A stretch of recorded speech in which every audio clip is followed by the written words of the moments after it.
Good morning. Exodus 19. Now, we started yesterday and we got through verse 6. In verse 3, it says Moses went up to God on Mount Sinai. And so in verse 7, it now says, so Moses came, so this came back down, and called for the elders of the people and laid before them all the words which the Lord had commanded him. Then all the people answered together and said, all that the Lord has spoken we will do. So Moses brought back the words of the people to the Lord. So now he goes back up again. And the Lord said to Moses, behold, I come to you in the thick cloud, that the people may hear when I speak with you, and believe you forever. So Moses told the words of the people to the Lord. And so he went back up again. Notice that God says that he speaks and all the people can hear. So just note that this is not like, a one-on-one conversation. People can all hear what's going on from down below. Got a sneeze coming. There we go. Okay, verse 10. Then the Lord said to Moses, go to the people and consecrate them today, and tomorrow let them wash their clothes. Let them be ready for the third day, for on the third day the Lord will come down upon the Mount Sinai in sight of all the people. You shall set bounds for the people all around, saying, take heed to yourself, you do not go up to the mountain, nor touch its base. Whoever touches the mountain shall surely be put to death. Not a hand shall touch him, but he shall surely be stoned or shot with an arrow. Whether a man or a beast, he shall not live. When the trumpet sounds long, they shall come near.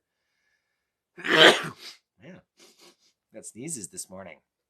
They shall come near the mountain.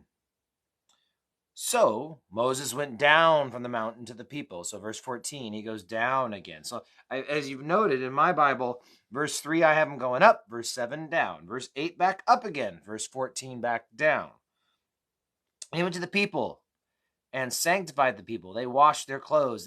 And he said to the people, be ready for the third day. Do not come near your wives. Then it came to pass on the third day in the morning that there were thunderings and lightnings and a thick cloud on the mountain, and the sound of the trumpet was very loud. So all the people who were in the camp trembled. And Moses brought the people out of the camp to meet with God, and they stood at the foot of the mountain. Now Mount Sinai was completely in smoke, because the Lord descended upon it in fire. Its smoke ascended like the smoke of a furnace, and the whole mountain quaked greatly. And when the blast of the trumpet sounded long and became louder and louder, Moses spoke, and God answered him by voice. Then the Lord came down upon Mount Sinai on top of the mountain, and the Lord called Moses to the top of the mountain, and Moses went up again. And the Lord said to Moses, go down and warn the people, lest they break through to gaze at the Lord, and many of them perish. So he's got to go down and warn them again. And let the priests who come near the Lord consecrate themselves, lest the Lord break out against them. But Moses said to the Lord, the people cannot come up Mount Sinai, for you warned us, saying, set bounds around the mountain and consecrate it. And the Lord said to him, away, get down and then come up, you and Aaron with you. But do not let the priests and the people break through to come up against the Lord, lest he break through against them. So Moses went down to the people and spoke to them. And God spake all these words, saying, now, I'm not going to go to the 10 Commandments today, but that's where we're headed, right? And God spoke all these words. I am the Lord your God who brought you out of the land of Egypt, right? And so notice, though, he went down in verse 25 to the people. And it's not till verse 21 of chapter 20 where Moses goes back up again. And so this is kind of the thing, I think, again, where I mentioned yesterday, so often the movies we've watched or kids' books or whatever, Moses is down with the people when the 10 Commandments are given. It seems as if Moses goes down with the people, and while down with the people, God speaks the 10 Commandments. And it said earlier, we read it, that God said they'll all hear. And the people are then going to send Moses back up saying, no, no, no, no, no. You go and talk to God one-on-one. I like how I think it's Joe Focht who usually says, because if there's an 11th commandment, we're all going to have heart attacks and die. So they say, like, we can't handle any more of this. God speaking, thundering from the mountain. You just go up and talk to him one-on-one. And so down then up and down then up and down then up. We'll get to the 10 commandments. What day is today? Today's Friday. I guess next week we'll hit the 10 commandments. But I think here's something to note in this chapter is that there's the down, there's the up, there's the down, there's the up, but God also decides to set these boundaries up. And the point of the boundaries was to let people know when you cross this line, you've now gone too far, and now you're deserving of death. You'll get shot. Arrows or stones, they said. Well, God is about to give the Mosaic Law. Starting in the next chapter, we get the first 10 commandments, and then we get more. The rabbis totaled up approximately 613 commandments in the Mosaic Law. And those commandments have the same purpose as those boundary lines that get laid out. It's to let you know, here's the line, and when you cross it, you're now in sin. In Galatians and in Romans, there's this concept that before the law, people were sinners. That's a given, right? I mean, I don't think anyone would ever argue that there were sinners prior to this coming chapter, but they weren't transgressors. See, to transgress, there has to be a law. There has to be a rule. You can be a sinner, but to transgress is to break a rule that you specifically know is a rule.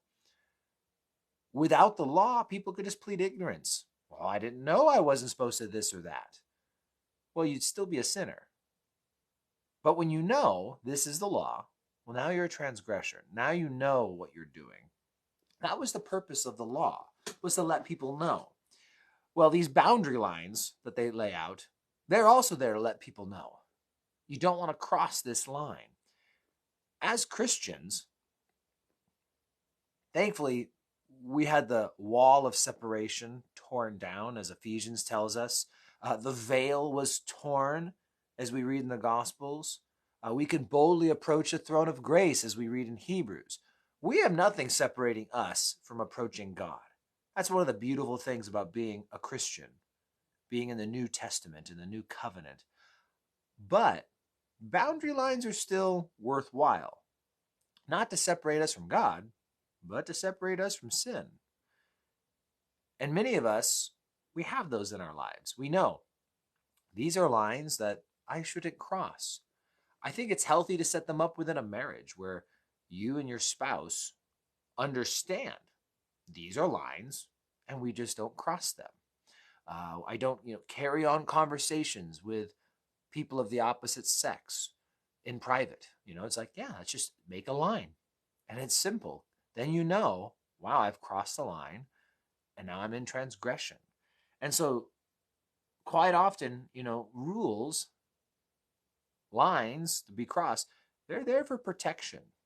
They're there to keep us from trouble. They're not there to ruin all our fun. They're there to keep us out of stuff that's going to really ruin all of our fun. And so boundary lines, they're worthwhile. Just knowing, and maybe having people who you can be open and clear with. If you're not married, you have someone else, you just talk about these are things that I know I don't want to do. And if I cross those lines, I know that I've crossed the line. And the idea is kind of establishing and really just taking a stand on, I think this is right, I think this is wrong, and here's the line. And I know if I cross it, I'm in sin. These days, everyone wants to blur out the lines and kind of just make it all fuzzy and, whatever you feel and however you think. And it's like, no, here are the lines. And so God sets those up to protect the people. And today, we can have little boundary lines that protect us from getting caught up in stuff we know we shouldn't. Next week, 10 Commandments. Should be good. We'll break into them, and I'm hoping that you guys will maybe pick up some new stuff from the 10 Commandments you've never heard before. So join me next week, 6:45, Monday through Friday. Until then, I will see you guys around.